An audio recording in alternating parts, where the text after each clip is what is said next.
familia, this week, just because last week I used the plywood and it reminds me a couple of things that I did in the past. I decided to keep one more step with the plywood and design what you can see here. There is a bowl with a segmented ring on the top, but if you pay close attention to it, you will see that there is no straight lines. I cannot move it because I'm finishing it with polyurethane again, as last week with weapon poly, and it's not dry yet.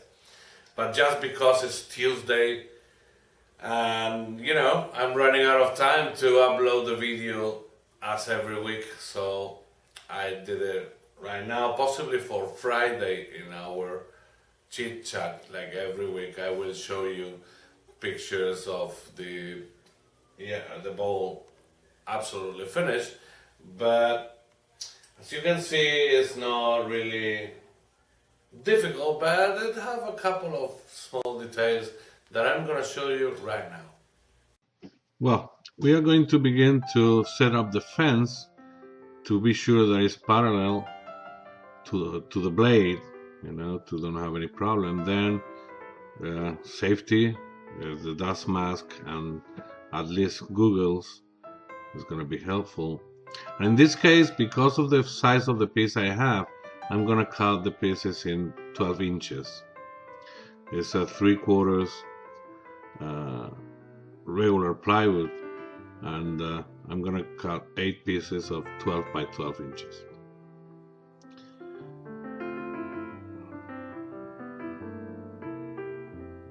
Okay, once we have all of this, we're going to go to the table to glue it up. Because there are a lot of layers, I'm going to use a nail gun to, attach the pieces to the others to don't slide a lot. It is not gonna interfere because later the corners are gonna cut out when we cut the blank, so it's not a problem. And as you can see, it's plenty of glue. We need it because it's not the most stable wood that we can use. So then I'm going to use the press that in a previous video I showed you how to do, and it's not difficult, and it's going to be very helpful instead of use a lot of clamps. Okay, here we go. And I'm going to use a rough shaped bowl that is dry, it's sturdy enough. Now it's a matter of trace or find the center in both sides, trace a circle and cut it on the bandsaw.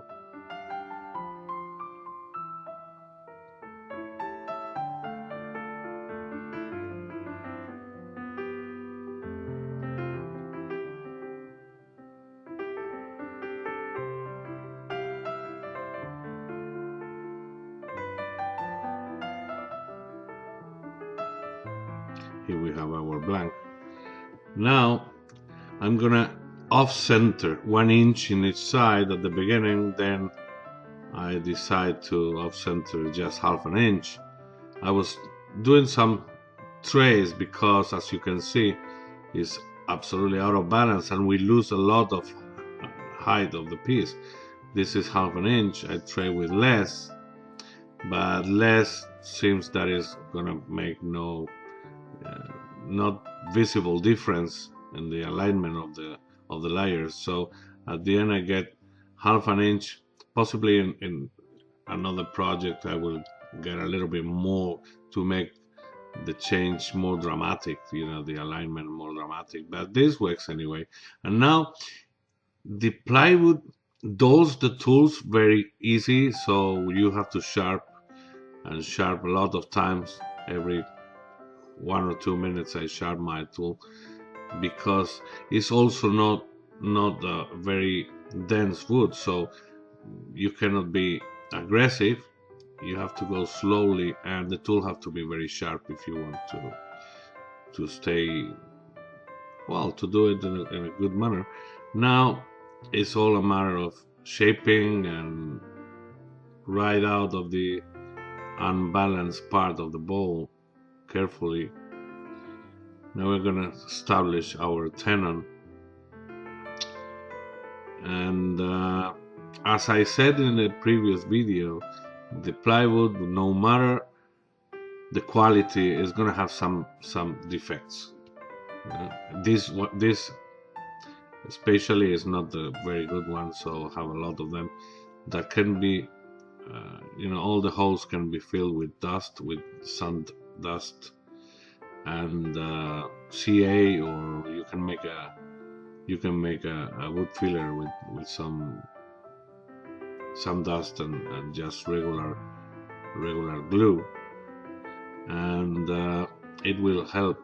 Anyway, since the plywood is a lot of layers and different colors, it's not going to be noticeable, even if you have to make some reparation. So that's a matter of sanding, prepare the surface, and then apply the dust.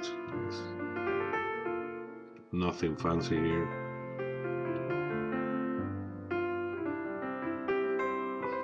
It's a tedious process, but it's needed.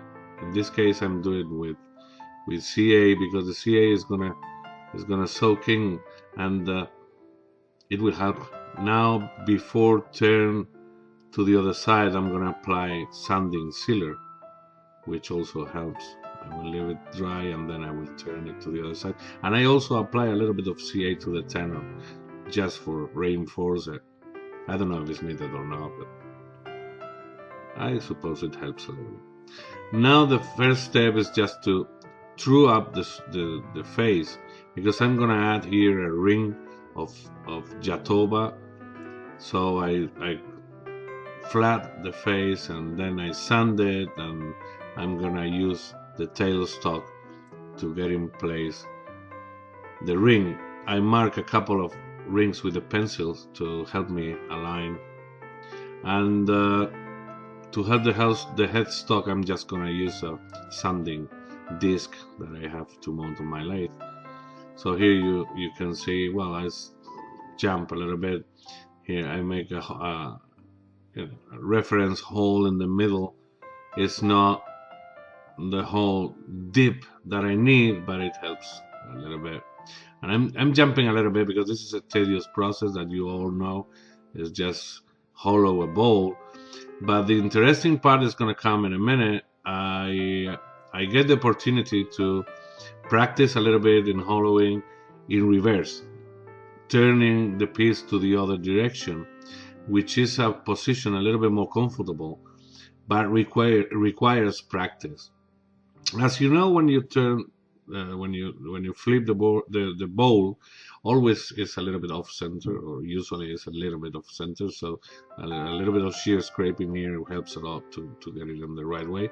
So now I get a different tool rest, and I'm gonna begin to turn in reverse. There you have it. It's not that difficult. It's a little bit more, you get a little bit scary because I used to do it in the other way, but it works pretty good. So, and it's it's very convenient. It's much more comfortable. And I mean, this is just up to everybody. As you can see at the bottom, we begin to see the differences, and to write out the tool marks, I use a big scraper, and now I have to sand and continue sanding to leave a smooth surface, fulfill the possible defects that they have, a couple of them. So it was not difficult because it's tiny ones, but you have to do it. Of course, you have to wear your mask. You will see it in a minute. I'm wearing my mask, even having the dust extraction that I have now, that works more or less. I mean, not too bad. But the sanding, the sand mask or the dust mask helps a lot. Now I'm going to apply, as in the previous project, 2 coats of sanding sealer, sanding in between them, and then another 2 or 3 or 4 coats of wipe on poly. I didn't record all the process because it's no needed, it's repetitive, but now I tried to use my extension jaws, but are too big. At the end I had to get it out from the plate and use the small ones that are under this, the steel ones. Anyway, you can mount it in a jump chuck or whatever you have around, and as we are holding the bowl just with rubber pins, we have to be very, very, very light cuts, slow and easy, until you have your base ready, and then sanding again, a little bit of decoration marks, and we are done.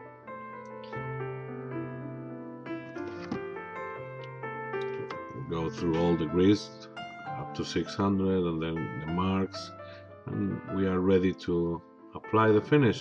As I said, it will have 3 or 4 coats. It's pretty smooth, so the finish is going to be nice. I leave the walls a little bit thick because I didn't trust a lot the stability of the wood, but you can see there the result is not bad. I mean, could be better, but it's not bad. Okay, as always, if you have any comments, any doubts, or any questions, leave it down below. Don't forget to subscribe, and if you like it, just thumbs up. And if you want to help the channel, you have a link for Patreon right there and down below. Thank you very much. I will see you on Friday with a follow-up of this project and a couple of pictures of it. Have a good week.